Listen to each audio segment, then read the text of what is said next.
ونعوذ بالله من شرور أنفسنا ومن سيئات أعمالنا من يهده الله فلا مضل له ومن يضلل فلا هادي له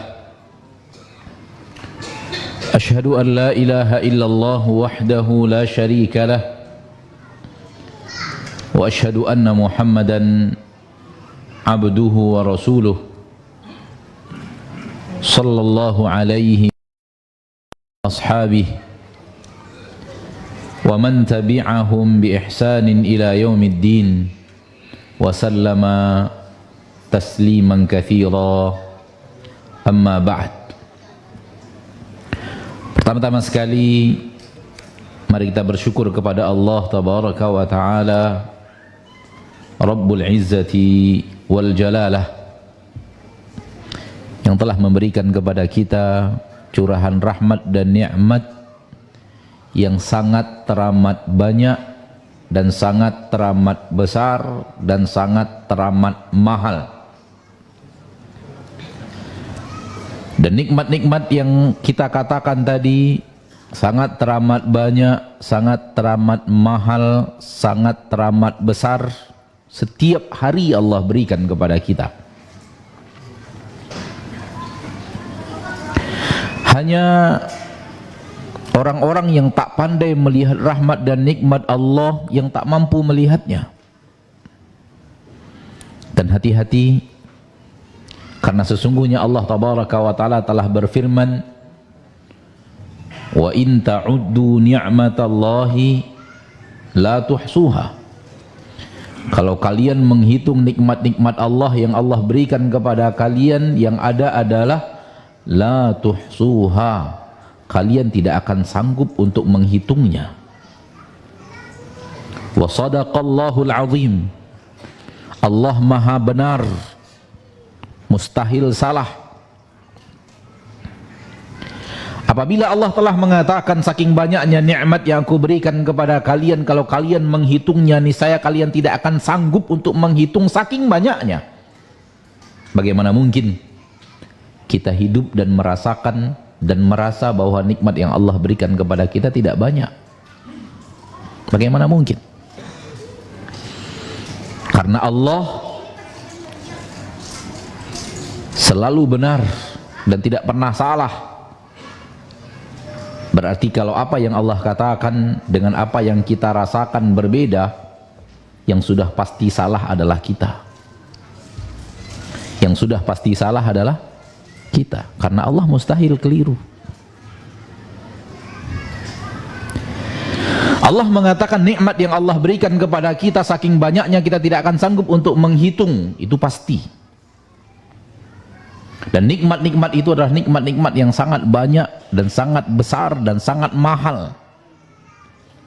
Saking mahalnya, harta dunia sebanyak apapun tak akan bisa menggantikan posisi nikmat Allah yang Allah berikan kepada kita setiap hari.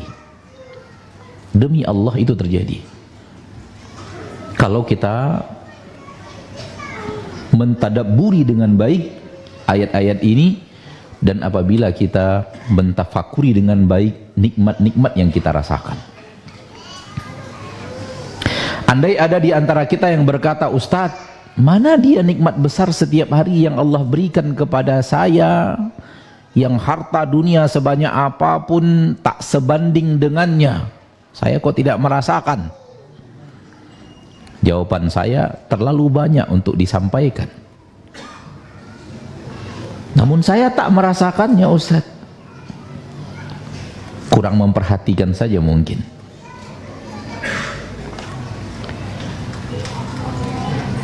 Bapak dan Ibu yang dimuliakan Allah, emas, ini masjid apa namanya? Masjid Raya Balai Baru, begitu aja, tak ada Masjid Taqwa, Masjid Jami', itu tidak ada ya. Masjid Raya Balai Baru. Oke.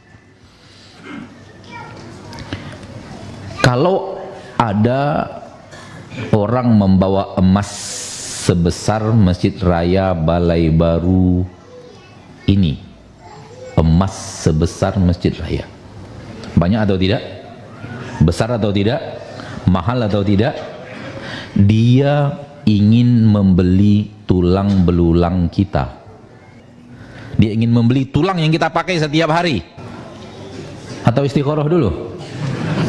Perlu istikharah? Setiap hari kita pakai tulang? Pakai? Emas sebesar Masjid Raya Balai Baru tak bisa untuk membeli tulang yang kita pakai setiap hari. Terlalu kecil emas itu kalau dibandingkan dengan nikmat. Atau saya salah, Pak? Coba benarkan saya cara berpikir saya. Mungkin Ustaz terlalu membesar-besarkan nikmat tulang gitu. Itu yang saya pahami, wallahi. Dan yang seperti tulang itu banyak. Darah juga, jantung, paru-paru, pankreas, ginjal, usus, akal sehat, oksigen.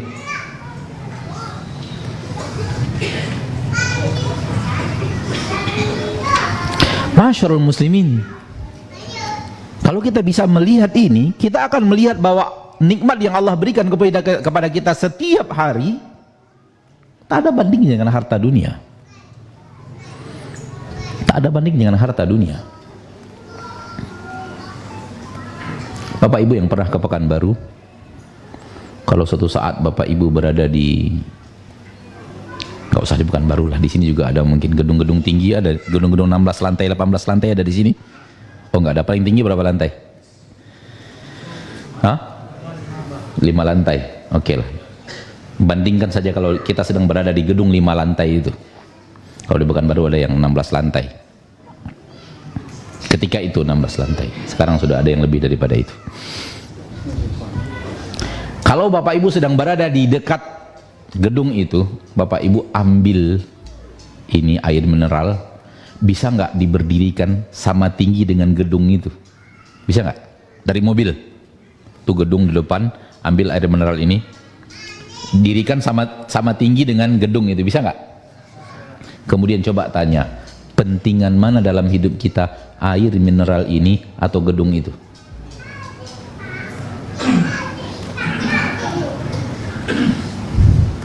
Mana sebenarnya yang sangat kita butuhkan, yang sangat kita perlukan, anugerah Allah setiap hari yang harus ada dalam hidup kita? Kalau tidak ada kita hancur, kalau tidak ada kita mati. Air ini atau gedung ini?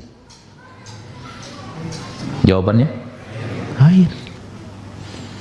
Biarlah tak punya gedung 5 lantai, yang penting setiap hari dapat air, daripada punya gedung 5 lantai tak ada air. Oleh karena itu Allah berfirman di dalam Al-Quran di akhir surat Al-Mulk, Qul ara'aytum in asbaha ma'ukum ghawra. Katakan kepada mereka, wahai Nabi, wahai Rasul, bagaimana menurut kalian, apa gerangan yang akan terjadi kalau kalian bangun di pagi hari tak ada lagi air? Ghawra, kering. Air sudah tidak ada di permukaan bumi. Bagaimana kalau Allah cabut nikmat air untuk kalian? Allah jadikan air itu ghaur. Kata para ahli ilmu, gaur maknanya Allah letakkan ke bawah sedalam-dalamnya sehingga tidak bisa diambil. Itu makna gaur. Hilang maksudnya disedot oleh bumi sehingga manusia tidak bisa lagi meraihnya, tidak bisa sampai kepada air itu. Itu makna gaurah. Intinya adalah kita nggak bisa lagi ketemu air. Ara'aitum, bagaimana menurut kalian, apa yang akan terjadi? Semua kita tahu, hitungan hari kita akan bergelimpangan menjadi mayat. Hitungan hari hewan-hewan akan bergelimpangan menjadi mayat. Hitungan pekan kehidupan di dunia ini berhenti karena tidak ada air. Kalau begini kita menatap nikmat Allah yang Allah berikan kepada kita, satu, kita akan melihat besar dan penting dan hebat dan mahalnya nikmat Allah. Dua, kita tidak akan tertipu dengan aneka ragam tawaran nikmat dunia kalau itu akan digantikan dengan hal yang bertabrakan dengan agama kita.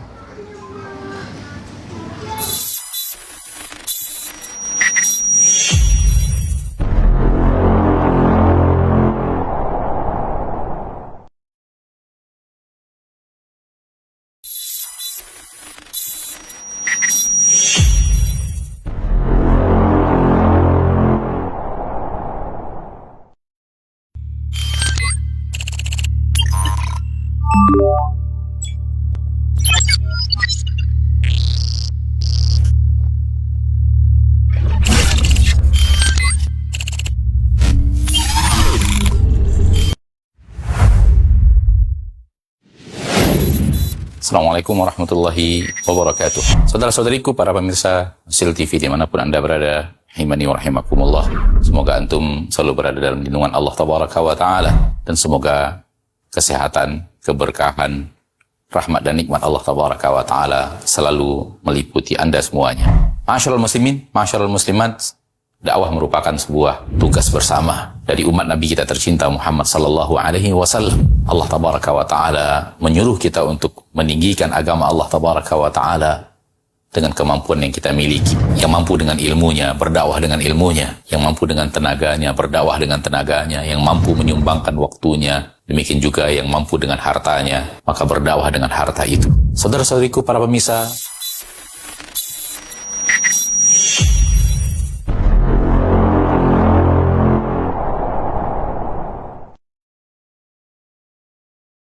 Allah yang maha tahu isi hati, Allah yang maha tahu isi dada, belum melihat iman itu sampai ke dalam hati dan dada kalian. Namun kalian telah menerima Islam, telah menerima dakwah Nabi SAW, telah mengucapkan asyhadu an la ilaha illallah, telah melakukan amalan-amalan, maka cukup katakan dulu kami telah Islam. Sangat jelas bahwa Islam dulu baru iman. Taib. Secara hadis, Imam Bukhari dan Muslim meriwayatkan hadis dari Umar bin Khattab radhiyallahu taala an. Di mana kata Umar bin Khattab dalam hadis yang sangat panjang, yaitu datang seorang lelaki yang tidak kami kenal masuk ke masjid, tiba-tiba mendekat kepada Rasulullah SAW. Lututnya dia sandarkan ke lutut Nabi, tangannya diletakkan di paha Nabi SAW. Tak ada sahabat yang berani melakukan itu. Para sahabat nggak berani melakukan hal yang seperti itu kepada Nabi kita tercinta Muhammad SAW, dan Nabi diam saja. Orangnya berpakaian putih bersih, rambutnya hitam legam, tapi tak satu pun di antara kami yang kenal siapa orang ini. Artinya sudah ada keanehan terjadi. Kalau orang ini berpakaian putih bersih, rambut hitam legam, bersih, necis, seolah-olah dia orang yang rumahnya di sekitar masjid, bukan musafir. Karena kalau musafir, zaman dahulu kala, musafir itu pasti ada tanda-tanda musafir. Berdebu, kusut masai, nggak necis, pakaiannya nggak putih lagi, putihnya udah ke kuning-kuningan. Dahulu kala, dimana kendaraan adalah kendaraan ciptaan Allah. Semuanya ciptaan Allah, tapi tidak ada campur tangan manusia. Sekarang ciptaan Allah juga, tapi sudah ada melalui manusia. Allah menciptakan langsung dan dengan. Semuanya ciptaan Allah, tapi yang satu ciptaan langsung, yang satu ciptaan Allah ciptakan melalui. Nah, tapi kalau dikatakan orang sekitar masjid, karena saking putih bersihnya pakaiannya, hitam legamnya rambutnya, la ya'rifu minna ahad. Tak seorang pun di antara kami kenal siapa orang ini. Berarti musafir. Karena kami gak kenal. Kami warga Madinah, tak ada yang kenal siapa dia. Lalu berkata kepada Nabi SAW, akhbirni anil Islam. Beritahu aku apa itu Islam. Nabi menjawab dengan 5 rukun Islam. Anta syahada an la ilaha illallah wa anna muhammadar rasulullah wa tuqimas salah tu'tiyaz zakah wa tasuma ramadan wa tahujjal bait in istata'ta ilaihi sabila. Rukun Islam yang 5. Setelah Nabi menjawab, ia katakan, shadaqta, jawabanmu telah benar. Heran lagi kami, kata Umar, fa'ajibna lahu. Heran lagi kami melihat orang ini, dia yang bertanya, dia yang membenarkan. Siapa orang ini? Nggak ada yang berani membenarkan Nabi. Kok dia yang bertanya, justru dia yang membenarkan jawaban Nabi. Shadaqta, engkau jujur, engkau benar, jawabanmu sudah benar. Bingung lagi, artinya menarik perhatian lagi, ini orang ini siapa sebenarnya? Kok kayak guru bagi Nabi kita tercinta sallallahu alaihi wasallam. Lalu ia berkata lagi, akhbirni anil iman, beritahu aku apa itu iman. Lalu Nabi menjawab dengan 6 rukun iman. Antu'mina billah wa malaikatih wa kutubih wa rusulih wal yaumil akhir wa tu'mina bil qadari khairihi wa syarrih. Rukun iman yang 6. Qala shadaqta. Ia berkata, engkau benar, jawabanmu benar. Akhbirni anil ihsan, beritahu aku apa itu ihsan. Lalu Nabi menjawab, al ihsanu an ta'budallah ka'annaka tarahu fa illam takun tarahu fa innahu yarak. Ihsan adalah engkau beribadah kepada Allah seolah-olah engkau melihatnya. Seolah-olah. Mustahil bagi seorang hamba bisa melihat Allah, tapi seolah, ka'annaka, tidak melihat, tapi seolah-olah engkau telah melihatnya.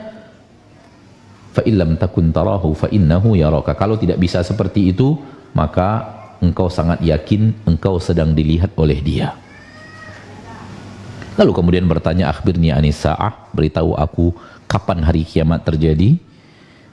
Qala ma mas'ulu anha bi'alama minas sa'il. Nabi menjawab, yang ditanya, yang bertanya sama-sama tak tahu. Lalu ia bertanya lagi, akhbirni an amaratiha, beritahu aku tentang ciri-ciri hari kiamat itu akan datang. Lalu Nabi menjawab beberapa hal. Yang ingin kita ambil adalah Islam, iman, dan ihsan. Malaikat Jibril, kata para ulama, ketika bertanya kepada Nabi, mulai dari jenjang yang paling rendah. Dan yang paling rendah yang mana? Islam. Apabila ini lebih baik daripada itu, naik kepada jenjang berikutnya, yaitu iman. Dan apabila lebih baik lagi daripada iman, naik ke jenjang yang paling tinggi bernama ihsan. Dimulai dari jenjang yang paling bawah dulu. Setelah itu naik kepada jenjang yang lebih tinggi, setelah itu naik kepada jenjang yang lebih tinggi. Sesuai dengan ayat ini. Pertama Islam dulu, kemudian iman, setelahnya ihsan. Ketika A'rab mengatakan kami telah beriman, dia sudah mengklaim dirinya masuk ke jenjang yang kedua. Dan Allah Maha tahu isi hati dengan mengatakan kepada nabinya, katakan kepada mereka, jangan dulu katakan iman, katakan dulu kami telah masuk Islam. Kenapa? Walamma yadkhulil imanu fi qulubikum. Iman itu belum lagi masuk ke dalam hati kalian. Ma'asyiral muslimin, ma'asyiral muslimat, ayat ini teguran keras bagi setiap orang yang menyatakan mukmin, akan tetapi iman belum sampai kepada dadanya, iman belum sampai ke hatinya, dan kita mengkhawatirkan ini terhadap diri kita masing-masing, termasuk yang berbicara. Kita menyatakan diri kita mukmin, akan tapi sebenarnya kita masih muslim belum mukmin. Kita masih muslim tapi belum mukmin. Kenapa kita katakan demikian? Karena pembenahan iman lebih rumit daripada pembenahan Islam. Memperbaiki rukun Islam dalam kehidupan harian manusia itu lebih gampang daripada memenuhi kriteria mukmin, karena dia jenjang di atasnya.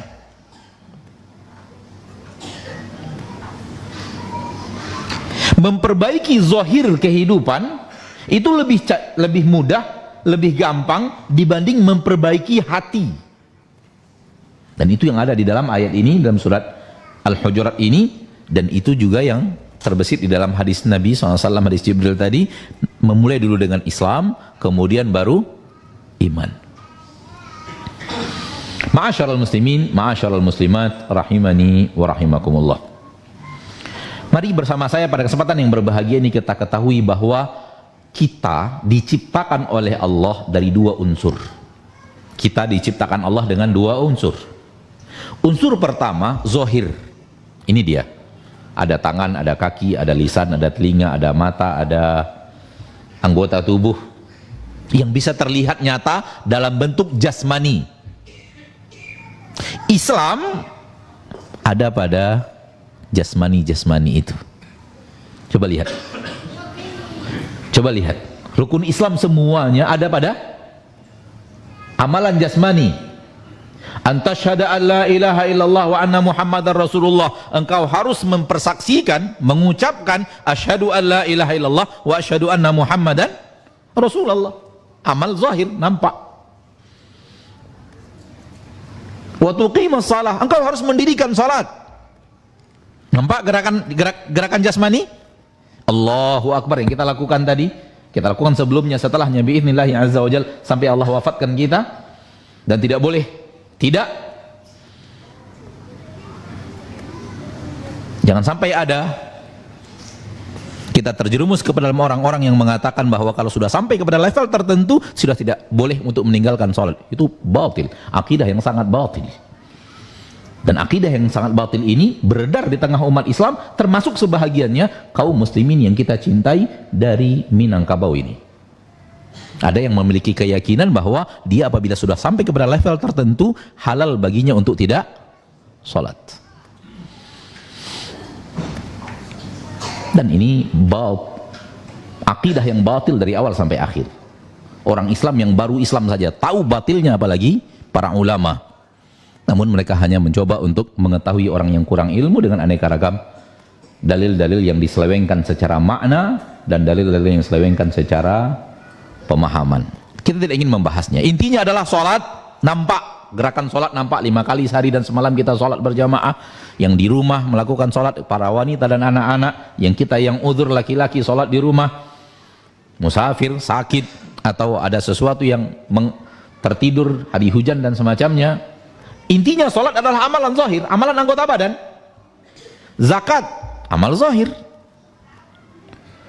Puasa Ramadan, amal zahir, amal badan. Tidak makan, tidak minum, mempuasakan badan ini. Haji, amal zahir. Nampak? Karena unsur pertama ciptaan Allah terhadap diri manusia adalah jasad.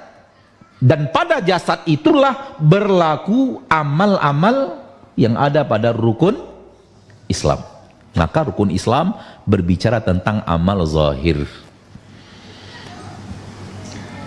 Yang kedua, ciptaan Allah terhadap manusia adalah ruh, bahagian dalam, bahagian yang tak terlihat oleh mata, bahagian iman yang ada di dalam dada, yang kalau dibelah pun dada ini dilihat isinya tidak nampak juga, karena yang nampak itu masih zahirnya, tapi dia bekerja di dalam itu dan semua manusia merasakan itu. Ada di dalam hatinya, ada di dalam dirinya yang jasad ini ada sesuatu lagi. Disitulah berlakunya iman. Persis yang Allah katakan, walamma yadkhulul imanu fi qulubikum. Iman belum masuk ke dalam hati kalian, bagian yang tak terlihat. Di situ berlaku seluruh rukun iman yang 6. Iman kepada Allah letaknya di situ. Iman kepada hari kiamat letaknya di situ, hari akhirat. Iman kepada malaikat letaknya di situ. Iman kepada para nabi dan rasul letaknya di situ. Iman kepada kitab letaknya di situ. Iman kepada qada dan qadar letaknya di dalam yang tak terlihat, dalam unsur ruh manusia, dalam unsur hati manusia.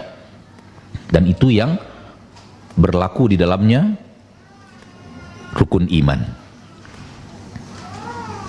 Ihsan yang ketiga yang ada dalam hadis tadi, ia iman juga, tapi iman tingkat tinggi, iman level yang tertinggi. Dan Nabi memulainya dari level paling puncak, level iman paling tinggi. Ihsan dimulai dari level iman yang paling tinggi. Engkau beribadah kepada Allah dengan tingkat keyakinan seolah-olah engkau melihat Allah. Kalau engkau tidak mampu sampai ke arah itu, maka engkau sampai kepada arah bahwa engkau selalu merasa diperhatikan Allah. Itu sudah sampai kepada level ihsan. Level iman di bawahnya. Tapi ihsan itu iman juga, tapi iman level tingkat paling tinggi. Bisa difahami? Baik, berarti manusia terbagi dua, zahir dan batin. Di dalam zahir rukun iman, rukun Islam, maaf, di dalam batin rukun iman dan ihsan. Iman dan ihsan keduanya bergerak di batin manusia, di hati manusia. Oleh karena itu kita katakan pembagiannya hanya dua, zahir dan batin. Iman adalah batin, ihsan adalah iman tingkat tinggi. Iman tingkat yang paling tinggi daripada orang-orang yang beriman. Ma'asyiral muslimin, ma'asyiral muslimat rahimani wa rahimakumullah. Apa sebenarnya yang ingin kita katakan? Di zaman kita sekarang ini terlalu banyak orang yang kalau sudah sholat, walau maksiat jalan, dia merasa dirinya orang yang beriman. Pemahaman iman di tengah banyak manusia di zaman kita sekarang ini hanyalah sekedar percaya, bukan iman yang ada di dalam syariat. Dalam makna pemahaman. Ini yang ingin kita sampaikan pada kesempatan yang berbahagia ini. Koreksi diri kita sendiri, ana sendiri mengoreksi diri ana sendiri, dan kita semuanya. Nasihat ini untuk pembicara sekaligus untuk kita semuanya. Ada kesalahpahaman kita sekarang dalam, bisa nggak difoto? Nggak difoto. Ada tingkat pemahaman yang ada pemahaman yang keliru di zaman kita sekarang ini, di mana iman itu derajatnya di bawah Islam.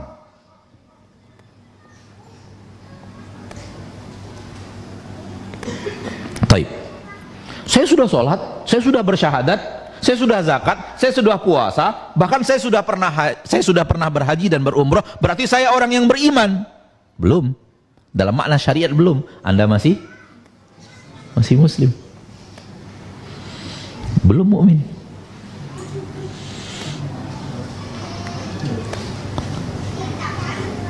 Kenapa? Iman di atasnya. Iman itu di atasnya, bukan. Mari lihat lagi. Kalau ingin, dia orang mukmin loh, walaupun dia nggak puasa.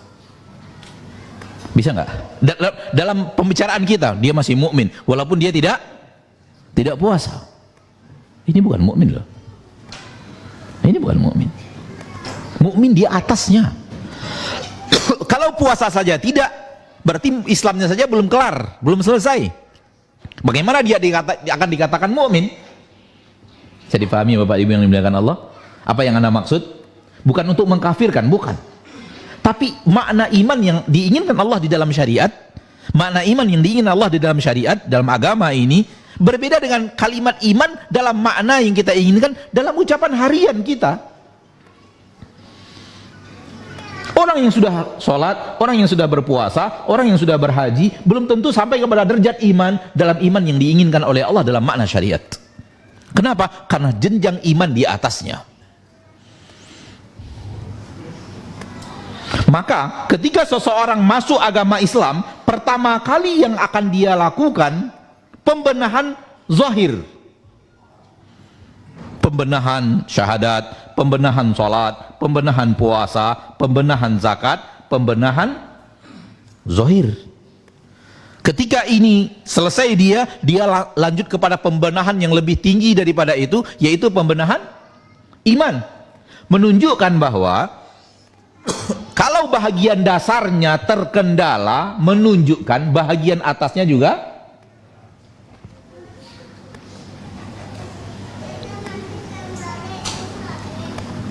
karena yang zahir saja belum selesai.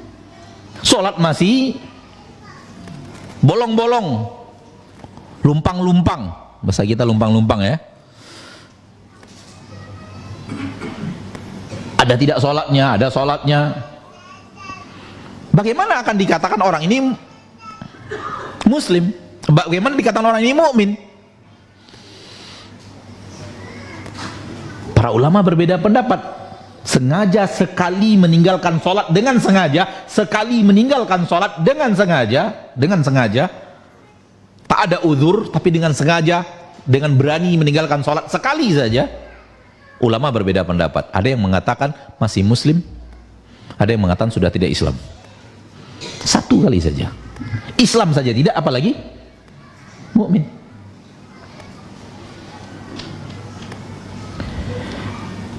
Baik.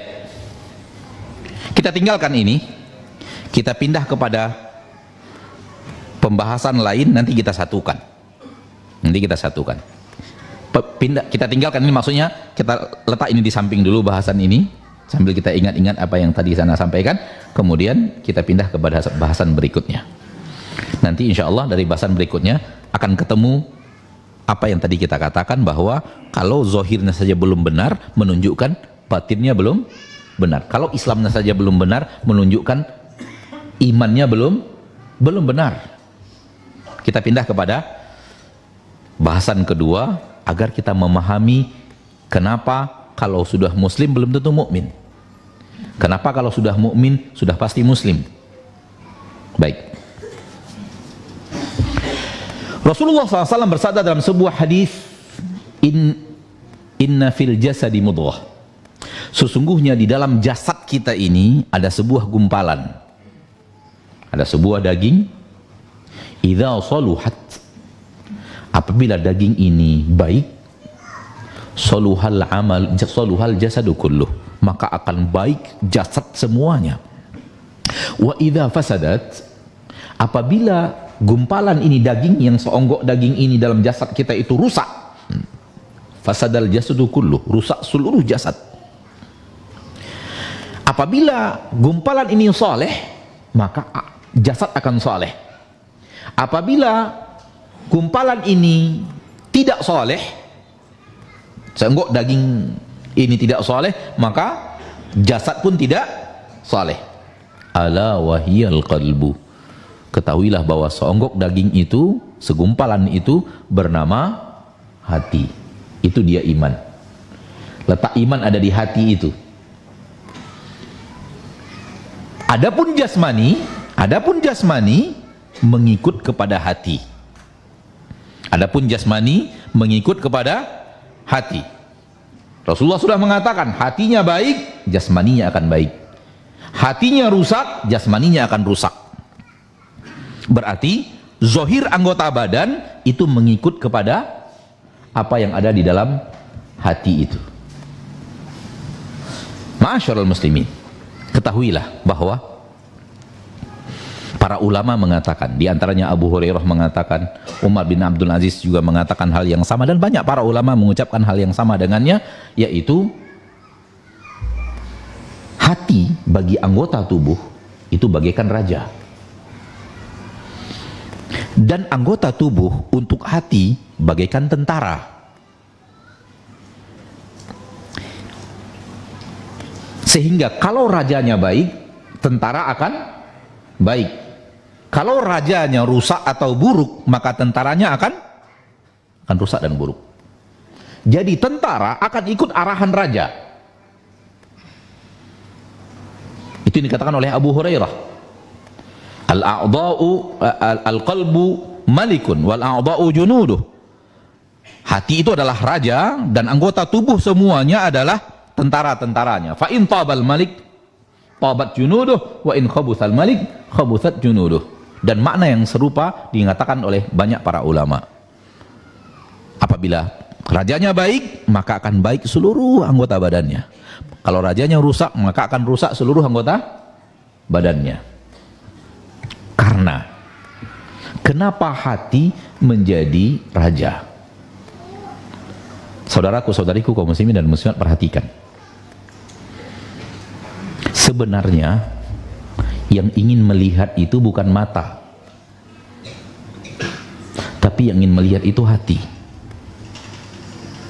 Mata hanyalah alat yang digunakan hati untuk keinginan dia melihat. Ya atau tidak? Ya atau tidak? Apakah kita pernah menyadari bahwa mata kita ini hanya alat yang digunakan oleh hati kita untuk keinginannya? Yang ingin melihat itu bukan mata, yang ingin melihat itu hati. Namun untuk keinginan hati, dia perintahkan mata lihat. Ya atau tidak? Apabila ada di depan kita, bisa dilihat oleh mata, ketika hati mengatakan jangan lihat, mata nunduk. Karena hati perintahkan jangan lihat. Hal yang sama, yang ingin mendengar itu adalah hati, bukan telinga.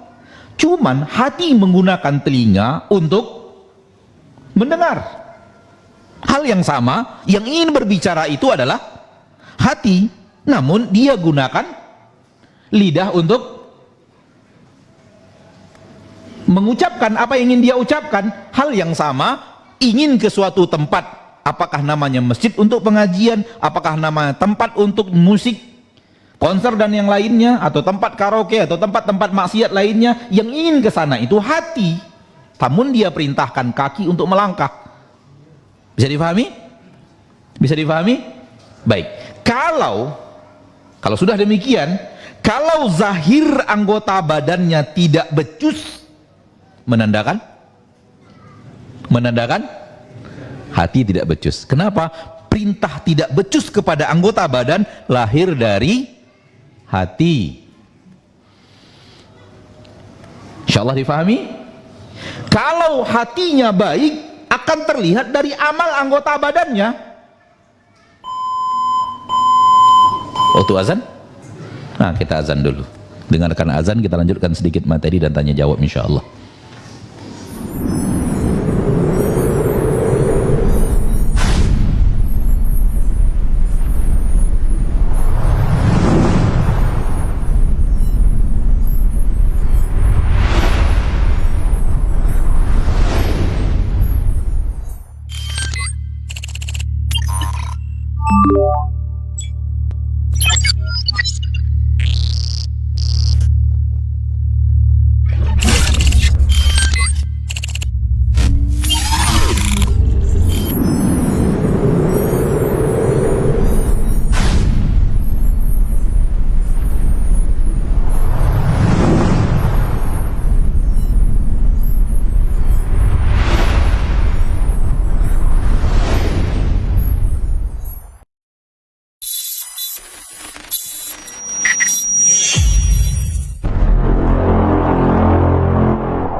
Kita gabungkan Islam dulu, baru iman.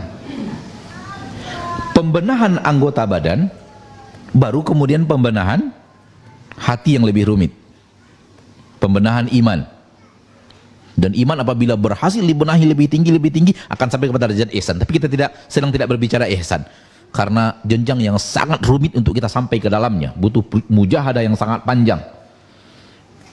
Mungkin ada yang berhasil di antara kita sampai kepada itu, namun setelah berhasil jatuh lagi, berhasil lagi, jatuh lagi. Semoga Allah wafatkan kita ketika berhasil. Amin ya rabbal alamin. Bapak Ibu yang dimuliakan Allah tabaraka wa taala Rabbul Izzati wal Jalalah. Gabungkan dua bahasan. Apabila amal-amal zahirnya tidak benar, mudah-mudahan apabila amal-amal zahirnya tidak benar, menunjukkan rajanya rusak. Kenapa? Karena amal yang tidak benar itu menunjukkan imannya, hatinya tidak benar. Amal yang tidak benar berarti Islamnya rusak. Kalau Islamnya rusak, menunjukkan bahwa imannya rusak. Maka bagaimana mungkin orang yang setiap hari buka aurat, setiap hari berkata dusta, setiap hari ada saja meninggalkan sholat, mungkin zuhur atau asar, setiap hari, Lalu dia mengatakan yang penting saya beriman kepada Allah, beriman kepada hari kiamat, beriman kepada surga dan neraka. Iman mana? Iman apa? Zahir Anda saja berantakan. Bagaimana mungkin Anda mendeklarasikan diri Anda sebagai orang yang beriman? Iman itu lebih rumit pembenahannya, perbaikannya, kesempurnaannya lebih rumit daripada memperbaiki zahir. Karena dia derajat di atas Islam. Di dalam agama kita, iman derajatnya di atas Islam.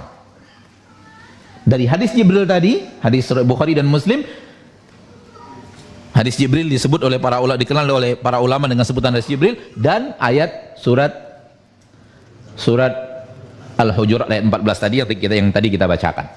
Menunjukkan bahwa Islam dulu benahi, berhasil pembenahan Islam, melangkah kepada yang lebih tinggi, yaitu pembenahan iman. Ini yang sebenarnya ingin kita kritisi pada kesempatan yang berbahagia ini, di mana banyak orang mengira bahwa asal dia percaya ada Allah, percaya ada hari kiamat, percaya surga dan neraka, telah beriman. Itu baru percaya, belum beriman.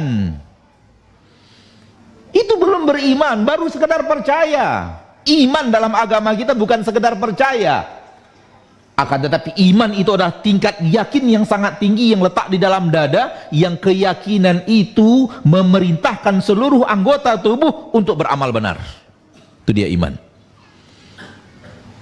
Iman letaknya di dalam dada. Apabila sudah sampai ke dalam hati iman tersebut, otomatis iman itu akan memerintahkan seluruh anggota tubuh untuk melakukan hal yang benar. Lisannya akan jujur, lisannya tidak akan ghibah, lisannya akan rajin dengan zikir, lisannya tidak akan menyakiti hati manusia dengan caci maki, tangannya tidak akan mengetik hal yang tidak baik, kakinya tidak akan melangkah ke tempat-tempat yang maksiat, tidak akan meninggalkan sholat fardu, tidak akan meninggalkan puasa fardu, tidak akan meninggalkan, bahkan terlihat tidak hanya sholat fardu, dia akan sholat sunat. Terjauh dari aneka ragam hal-hal yang dimurkai Allah untuk didengar, hal yang dimurkai Allah untuk dilihat, hal yang dimurkai Allah untuk disebut, hal yang dimurkai Allah untuk dilakukan. Terjauh dari yang namanya korupsi, terjauh daripada yang namanya beraneka ragam maksiat yang insya Allah kita tahu. Kenapa? Karena dia sudah mukmin. Akan terlihat dari amal anggota badannya. Tapi kalau amal anggota badannya saja berantakan, berarti Islamnya saja belum benar, apalagi kenapa anak ingin mengangkat tema yang seperti ini? Karena di tengah-tengah kita banyak yang merasa saya beriman kok, nggak ada masalah, saya beriman dengan Allah, saya beriman dengan malaikat, saya beriman dengan surga dan neraka. Saudaraku, saudariku, itu baru pengetahuan teori, bukan iman. Letaknya di sini. Karena dari kecil kita didiktekan oleh orang tua kita dengan dikte yang benar. Ada Allah, ada malaikat, ada nabi, ada kitab, ada rasul kita tercinta, ada Nabi Ibrahim, ada ini, ada hari kiamat, ada adab kubur, ada. Orang tua kita diktekan kepada kita, kakek nenek kita mendiktekannya kepada kita, guru-guru kita mendiktekannya kepada kita, sehingga nempel memori di dalam sini bahwa ada hari akhirat, ada Allah, ada hisab, ada sirat, ada neraka jahanam, ada surga, ada. Tapi baru sampai di sini memori yang diinginkan Allah kemari. Maka izinkan anak pada kesempatan yang berbahagia ini untuk mengajak kita turunkan 1,5 jengkal ke sini. Karena yang Allah inginkan bukan sekedar kita tahu teorinya, tapi yang diinginkan Allah, iman itu sampai ke hati, dia yang mengatur seluruh anggota tubuh. Nampak bedanya? Bapak Ibu yang dimuliakan Allah, nampak bedanya? Iman dalam bahasa banyak manusia di zaman kita sekarang, Indonesia secara umum, Sumatera Barat secara khusus, Kota Padang secara khusus kita ada sekarang. Banyak orang memahami iman itu hanya sekedar percaya adanya akhirat, percaya adanya surga, percaya adanya neraka, itu sudah beriman. Bukan itu iman dalam bahasan syariat. Iman dalam bahasa syariat lebih tinggi daripada itu. Apabila kita benar-benar beriman, anggota tubuh akan rajin melakukan ketaatan dan berhenti dari aneka ragam maksiat. Kenapa? Perintah iman. Bapak Ibu yang dimuliakan, kalau kita ingin tahu hakikat iman yang dipahami oleh para sahabat, kisah Umar bin Khattab. Kisah Umar bin Khattab dengan pengawalnya yang selalu bersamanya, maulanya yang selalu menemani Umar bin Khattab yang sedang berkeliling ronda malam. Subhanallah, tidak ada yang seperti itu pemimpin-pemimpin dunia kecuali pemimpin-pemimpin dalam agama Islam. Rakyatnya tidur, rajanya berronda. Yang ronda siapa? Amirul Mukminin, presidennya umat Islam yang ronda, rakyatnya sedang tidur. Itu Rasul melakukan itu, Abu Bakar melakukan itu, Umar melakukan itu radhiyallahu anhum. Dan ketika sudah lelah berjalan, istirahat di sebuah tembok rumah, terdengar pembicaraan dari luar, dari dalam maksudnya. Beliau mendengarnya dari luar, pembicaraan di dalam seorang ibu dan putri. Ibu mengatakan, hasil susu kita hari ini tak terlalu banyak. Bagaimana kalau kita campur dengan air agar penghasilan kita tetap? Si anak mengatakan, jangan ibu. Pemerintah Khalifah Umar telah melarangnya. Kata si anak, kata si ibu, Umar tidak melihat kita, Umar tidak mengetahui kegiatan kita, tidak melihat perbuatan ini. Lalu kata seanaknya dengan penuh iman, kalau Khalifah Umar tidak lihat, Robnya Khalifah Umar pasti lihat. Itu dia iman. Iman yang menghalangi pengkhianatan sekecil apapun, karena yakin bahwa itu adalah dosa yang harus ditinggalkan, yakin bahwa Allah Tabaraka wa Ta'ala akan memperhitungkannya. Umar kaget dan kemudian menyuruh pengawalnya ini, maulanya ini untuk tandai rumah ini, besok ketahui siapa wanita ini dan siapa putrinya. Besoknya diselidiki, ternyata seorang wanita janda, suaminya sudah meninggal, seorang putri. Lalu kemudian Umar radhiyallahu anhu meminang putri itu untuk dipersunting oleh anaknya. Lahirlah seorang cucu Umar bin Khattab, perempuan bernama Fatimah. Lalu Fatimah dinikahi oleh Abdul Aziz, kemudian lahirlah anak bernama Umar bin Abdul Aziz. Jadi anak daripada cucu Umar perempuan, Umar bin Abdul Aziz. Ibunya adalah cucu langsung kandung daripada Umar bin Khattab radhiyallahu ta'ala anhu. Itu dia iman di pahaman para sahabat. Iman yang membuat amalnya jauh daripada maksiat kepada Allah Tabaraka wa Ta'ala Rabbul Izzati wal Jalalah. Mari kita lihat surat Al-Mu'minun. Awal surat Al-Mu'minun Allah bicara orang-orang yang beriman. Coba perhatikan Bapak Ibu yang dimuliakan Allah.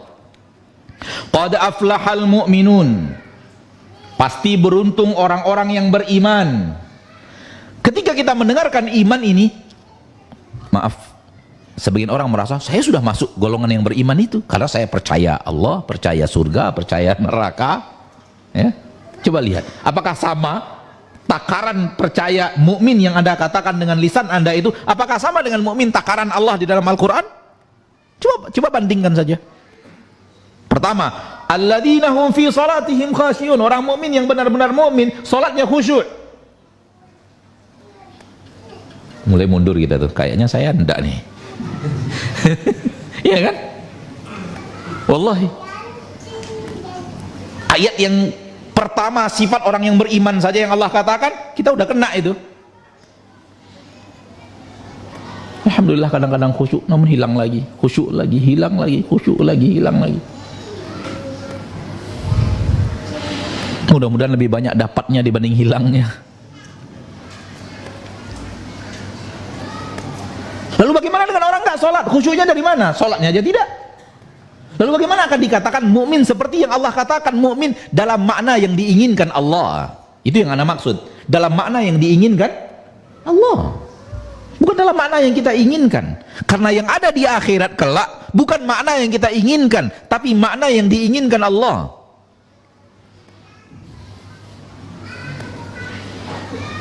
Hati-hati dalam poin ini.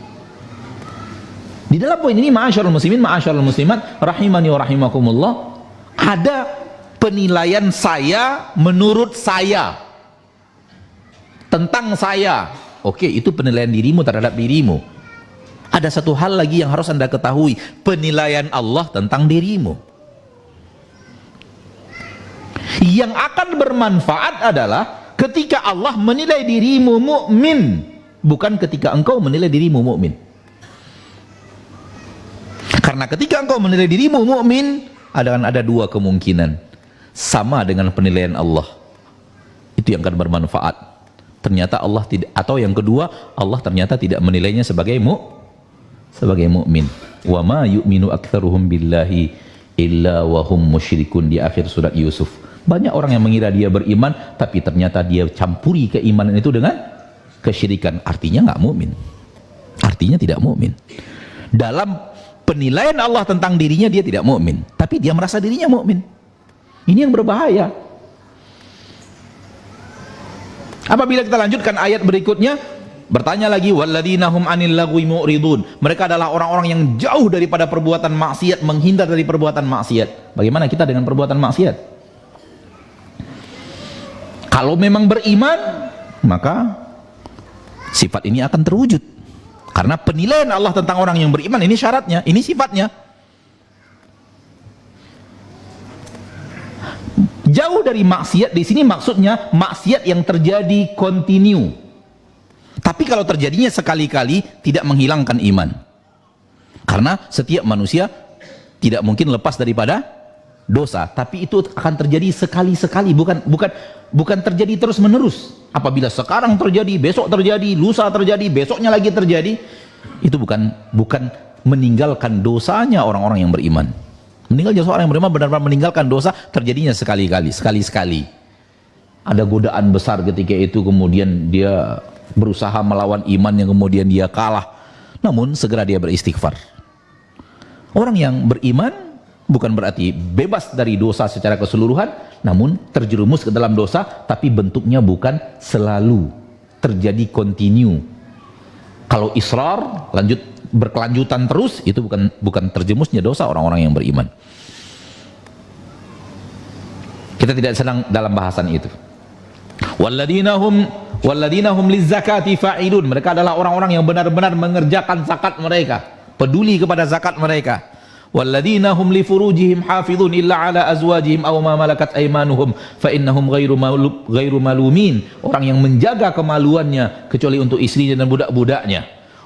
Faman ibtagha wara'a dzalika fa ulaika humul adun. Kalau bukan untuk istri dan budak, maka semuanya tercela, masuk ke dalam dosa.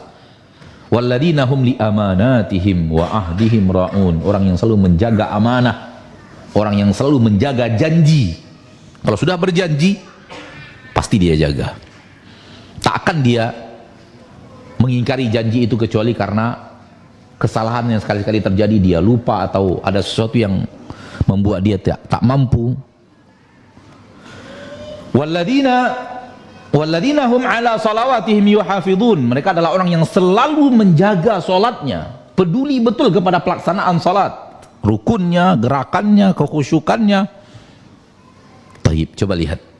Ini dia orang yang beriman menurut penilaian Allah.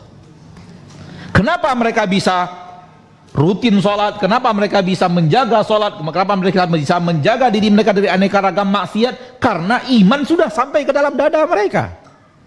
Nampak? Mari kita lihat ayat berikutnya. Surat Al-Hasyr, ayat yang ke-8 dan ke-9, ketika Allah memuji orang-orang yang beriman, yang telah beriman dan Allah akui keimanan mereka dari Muhajirin dan Ansar. Apa yang Allah katakan kepada mereka? Tentang Muhajirin, Allah berfirman di ayat yang ke-8 untuk Muhajirin, ayat 9 untuk Ansar. Lil fuqara'il muhajirin alladziina ukhriju min diyarihim wa amwalihim yabtaguna fadlan minallahi wa ridwana wa yansuruna Allah wa rasulahu ulaika humus shadiqun. Untuk fuqara muhajirin yang mereka telah dikeluarkan dan diusir dari harta mereka dan kampung halaman mereka, diusir dari kampung halaman mereka dan diusir dari harta mereka. Mereka adalah orang yang untuk memperjuangkan imannya rela meninggalkan kampungnya, berpisah dari sanak keluarganya, berpisah dari familinya, berpisah dari kampung halamannya, histori hidupnya, dan rela meninggalkan harta mereka di kampung halaman itu untuk memperjuangkan iman mereka. Ini dia.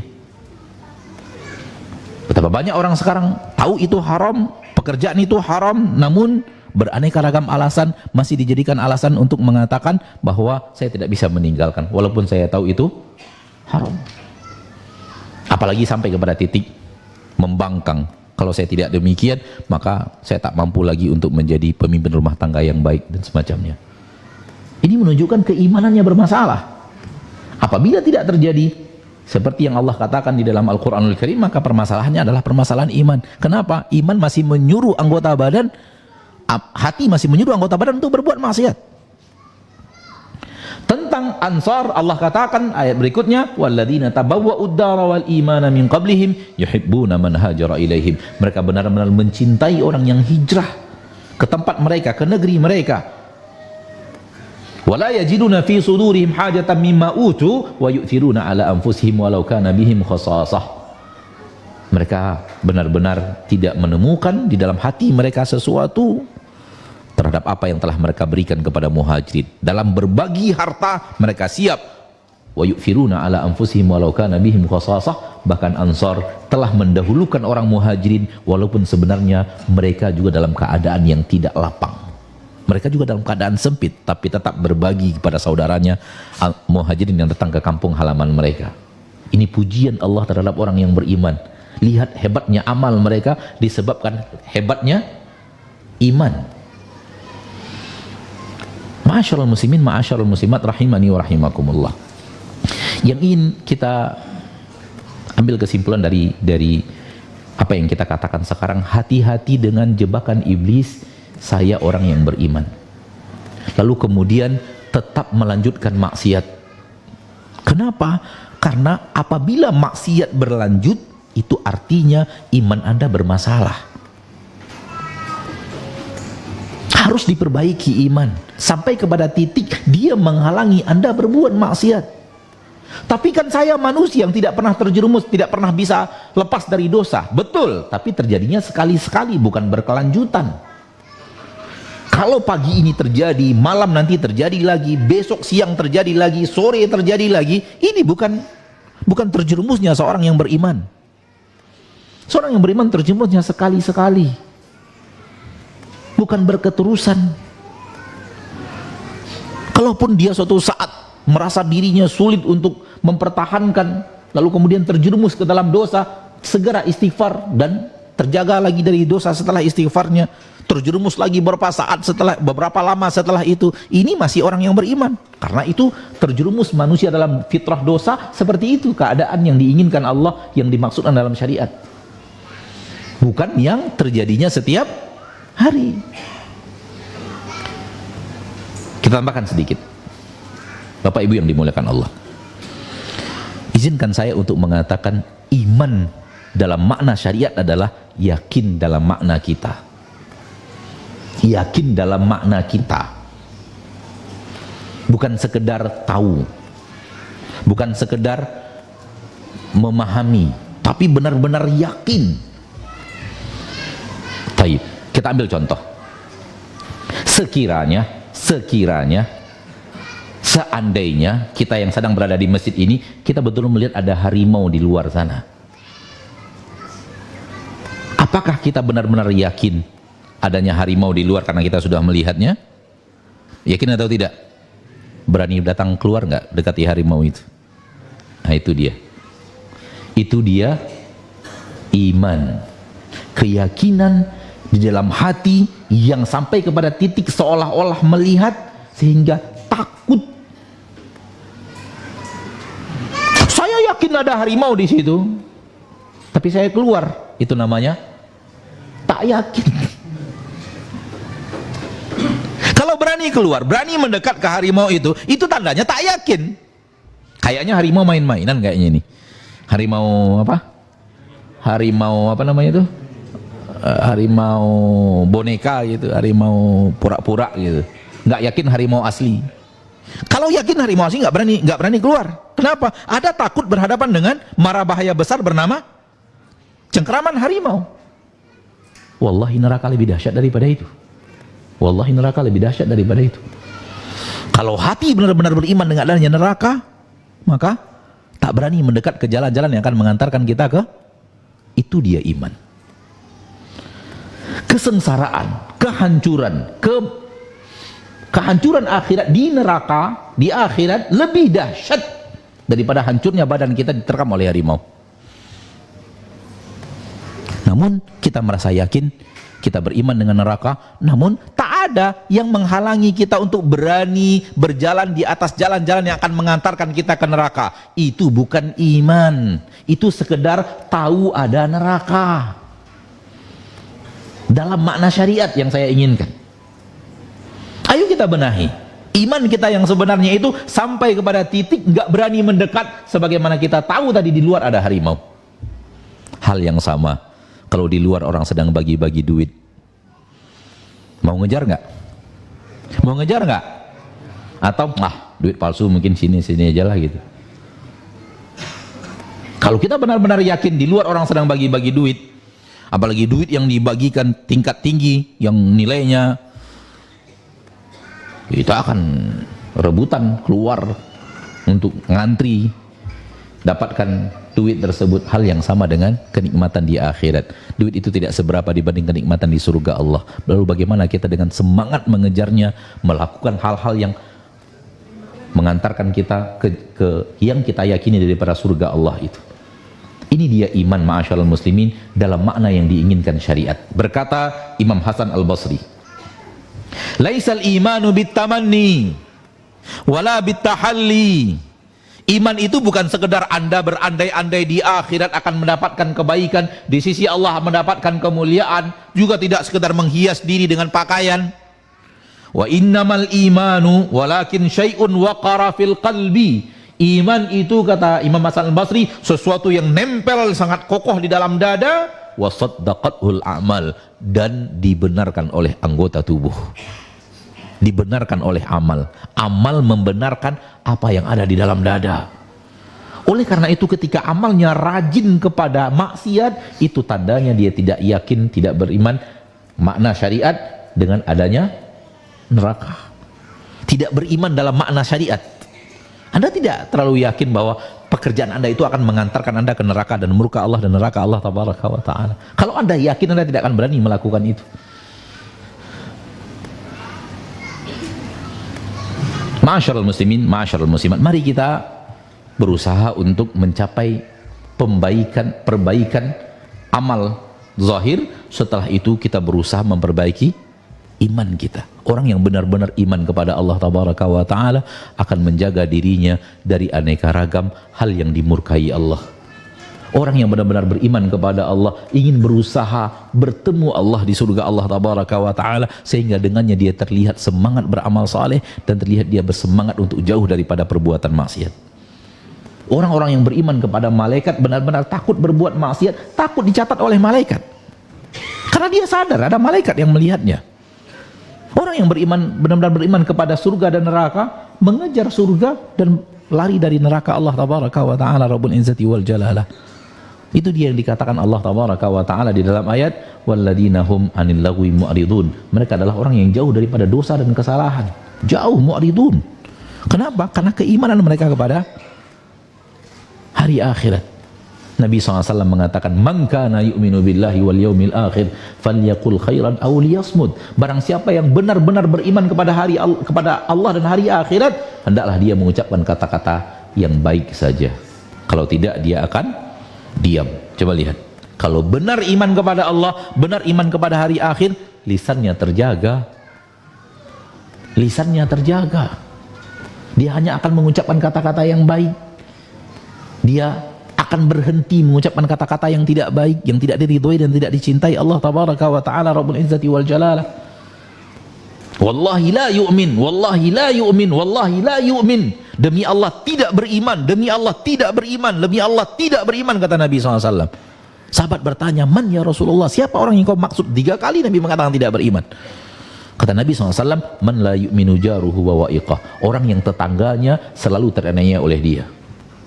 Perbuatan dia selalu menganiaya apa? Tetangganya. Kata Nabi apa? Tidak beriman, tidak beriman, tidak beriman. Iman dalam makna syariat. Karena kalau dia beriman dalam makna syariat, akan jauh dari perbuatan menzolimi orang. Nah, disinilah Iblis bermain, syaitan bermain.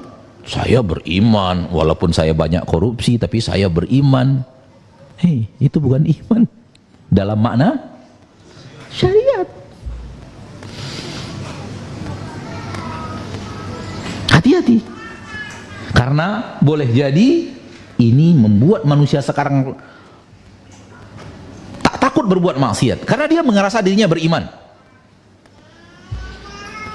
Padahal maksud iman pada dia hanya sekedar percaya adanya Allah, percaya tidak seperti orang kufar, percaya dengan adanya hari akhirat, tidak seperti orang tidak beriman, percaya dengan adanya surga dan neraka. Sekedar percaya, sekedar teori bahwa itu ada.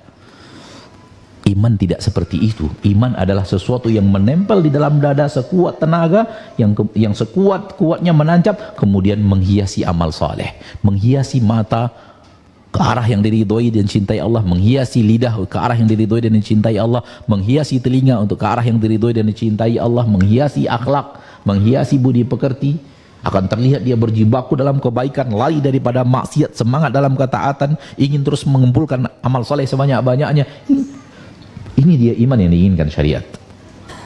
Maka berhati-hati kita, jangan sampai kita mengatakan kita beriman, tapi sebenarnya hakikat iman yang diinginkan Allah dalam syariat kita tidak sampai kepadanya. Dan berjuanglah untuk sampai kepada iman tersebut. Ini yang materi yang bisa Anda sampaikan, Ma'asyiral muslimin muslimat, dalam kesempatan yang berbahagia ini.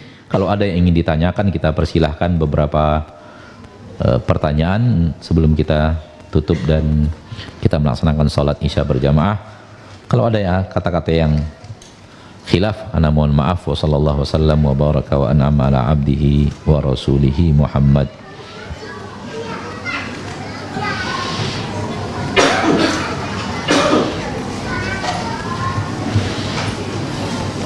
Bagaimana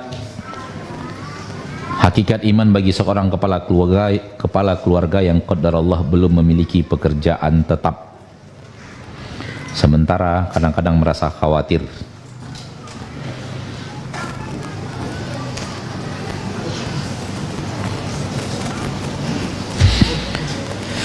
Ana rasa pekerjaan banyak ditawarkan orang, termasuk di kota Padang ini. Cuman sering sekali kita pilih-pilih pekerjaan yang kita suka. Ini yang jadi masalah. Ini yang jadi masalah. Ana tidak mengatakan ini kepada yang bertanya ya. Ana hanya ingin mengatakan real kehidupan itu seperti itu kita lihat. Pekerjaan itu banyak ditawarkan orang. Di mana-mana di kota-kota Ana melihat dibutuhkan karyawan, dibutuhkan karyawati, dibutuhkan tenaga kerja, dibutuhkan syarat laki-laki begini. Di saking susahnya orang mencari, ditempel di depan toko mereka, dibuatkan spanduk di depan toko mereka. Di Padang ini ada atau tidak? Anda tinggal maju, dapat pekerjaan tetap. Permasalahannya adalah kita ingin pekerjaan kita pilih-pilih. Saya dulu pekerjaan kantor, orang kantor, pekerjaan saya begini di depan komputer dan semacamnya, gaji saya minimal 4,5 juta. Saya ingin mencari pekerjaan yang sejenis itu juga, saya nggak dapat. Di dalam agama Allah tabaraka wa ta'ala, kita disuruh untuk berikhtiar, apapun yang sedang ada kesempatan ikhtiar, lakukan. Sekarang ada kesempatan menjadi karyawan laundry, ya sudah karyawan laundry. Berapa yang kita dapat ketika itu dalam karyawan laundry? Kita didik istri kita, anak kita untuk bisa mengatur sesuai dengan gaji kita, sambil mencari pekerjaan yang lebih daripada itu penghasilannya. Kalau dapat lagi pekerjaan yang lebih daripada itu, tinggal pindah. Saya yakin dan percaya ketika kita memang mau bekerja, selalu saja ada tempat di mana kita akan diberikan Allah tabaraka wa ta'ala kesempatan untuk mencari nafkah. Karena Allah tabaraka wa ta'ala berjanji, wa ma min dabbatin fil ardi illa 'ala Allahi rizquha. Yang bergerak harus ada syarat bergerak. Tapi jangan pilih-pilih. Saya maunya pekerjaan kantor, ber-AC, berdasi. Di Pekanbaru ada yang bercerita dari teman di pasar. Jam 12 siang pedagang cubadak mudo untuk Ya untuk sayur lah, untuk gulai. Nangka muda. Itu jam 12 siang dia sudah dapat keuntungan 300.000.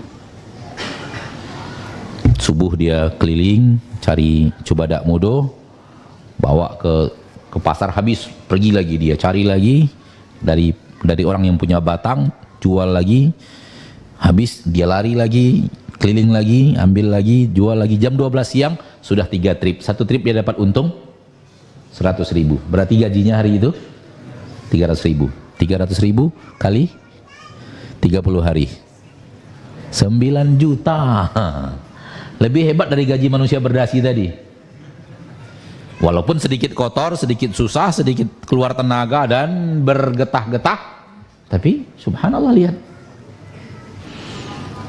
lihat orang-orang yang ngumpulkan. Berapa mereka dapat? Tapi mereka bergerak cari nafkah. Permasalahannya kita milih-milih kerjaan yang paling sering gitu loh. Anda tidak menuding yang bertanya ya, mohon maaf. Bukan Anda yang saya maksud. Tapi Anda ingin memberikan gambaran kepada kita, jangan pilih-pilih kerja, insya Allah pekerjaan itu ada. Dan ketika mendapat pekerjaan, lakukan amanah. Setelah itu berapa gaji yang Allah berikan, Allah sedang mudahkan, didik istri dan anak untuk bagaimana ini cukup untuk kebutuhan kita. Bila perlu pindah rumah yang lebih kecil, pindah rumah yang lebih kecil. Bila perlu pindah jenis ikan yang kita makan, pindah jenis ikan yang kita makan. Biasanya suka makan ikan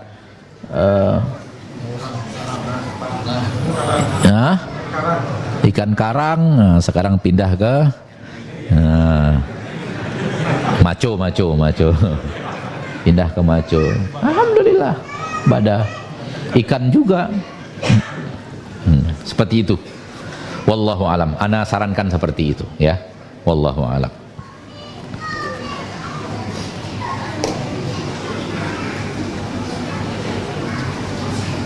Apakah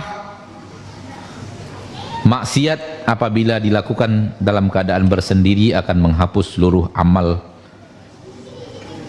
ketaatan yang pernah kita kerjakan? Insya Allah tidak, karena bermaksiat seorang diri ketika bersendiri itu tidak bagian daripada kufur dan syirik. Namun apabila terjadi terus, terjadi lagi, kita khawatir kita tidak masuk ke dalam iman yang diinginkan syariat. Orang yang beriman yang diinginkan syariat, tapi tidak sampai menghapus amal dan ketaatan. Sampai di sini pertemuan kita pada kesempatan yang berbahagia ini, ma'asyiral muslimin, ma'asyiral muslimat rahimani wa rahimakumullah. Semoga kebersamaan ini diridhoi dan dicintai Allah, dan semoga kita dijadikan orang-orang yang berusaha mengejar Islam dan menyempurnakannya. Setelah itu kita berusaha mengejar iman dan menyempurnakannya. Setelah itu kita berusaha mengejar ihsan. Dan semoga Allah tabaraka wa ta'ala jadikan kita orang-orang yang sukses menjadi orang yang beriman. Dan hati-hati dengan jebakan kata-kata saya mukmin, akan tetapi maknanya tidak sama dengan makna yang diinginkan oleh Allah di dalam syariat dan oleh Rasulullah sallallahu alaihi wasallam. Subhanakallahumma wa bihamdika, asyhadu an la ilaha illa anta, astaghfiruka wa atubu ilaik. Assalamualaikum warahmatullahi